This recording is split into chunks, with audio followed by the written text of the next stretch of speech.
আসসালামু আলাইকুম। জয় গুরু, জয় হোক পাক পাঞ্জাতন, আহলে বায়াত ও বিশ্ব মানবতার।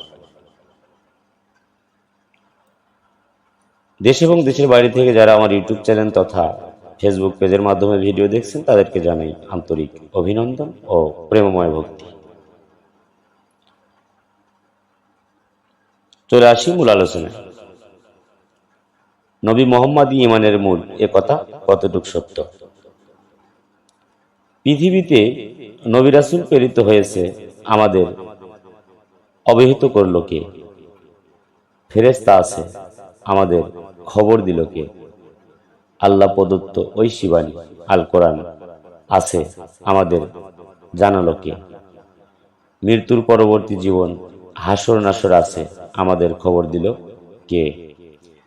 এ কথা সবাই স্বীকার করে যে আমরা উপরোক্ত বিষয়গুলো রাসূল সাল্লাল্লাহু আলাইহি সাল্লামের মাধ্যমে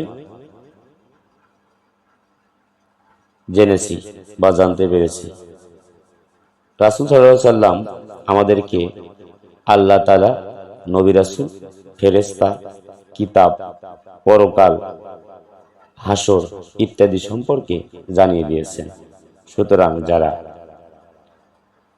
হুজুর সাল্লাল্লাহু আলাইহি সাল্লামকে বিশ্বাস করে তারা উপরোক্ত বিষয়গুলো বিশ্বাস করে। অর্থাৎ হুজুর সাল্লাল্লাহু আলাইহি সাল্লামের উপর বিশ্বাস আনাই বা ঈমান আনাই ঈমানের প্রকৃত হাকিকত।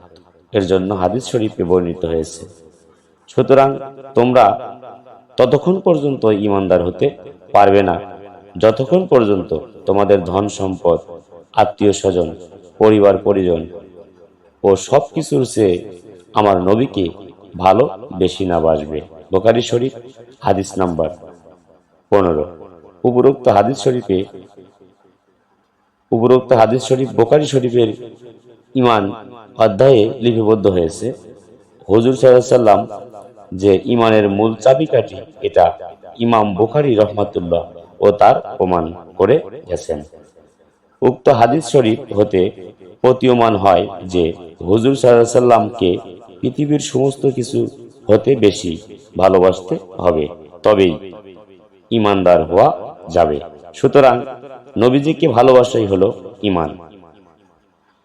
নবীজির প্রতি যার ভালোবাসার পরিমাণ যত বেশি, তার ঈমান তত মজবুত।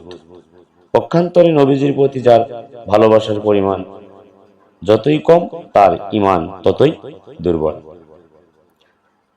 তো আসলে রাসূল সাল্লাল্লাহু আলাইহি সাল্লামের প্রতি প্রেম মহব্বত থাকাই ঈমান। তার জন্যই নবী মুহাম্মদকে ঈমানের মূল বলা হয়েছে। এ কথাটা অবশ্যই সত্য।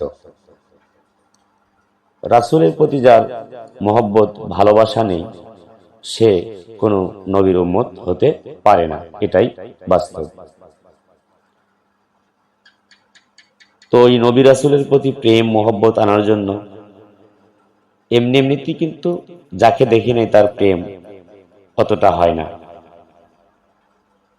তবে নবী মুহাম্মদকে আগে চিনতে হবে, জানতে হবে আসলে মুহাম্মদ সত্তাটা কি। এটা জানতে হলে অবশ্যই আপনাকে একজন কামেল ওলির কাছে যেতে হবে, আত্মসমর্পণ করতে হবে, এবং তবেই আপনি এর ভেদ বুঝতে পারবেন এবং রাসূলের প্রতি আপনার মহব্বত আসবে, ভালোবাসা জন্মাবে। তো সবাই ভালো থাকবেন, সুস্থ থাকবেন। খোদা হাফেজ। জয় গুরু, জয় হোক পাক পাঞ্জাতন, আহলে বায়াত ও বিশ্ব মানবতার।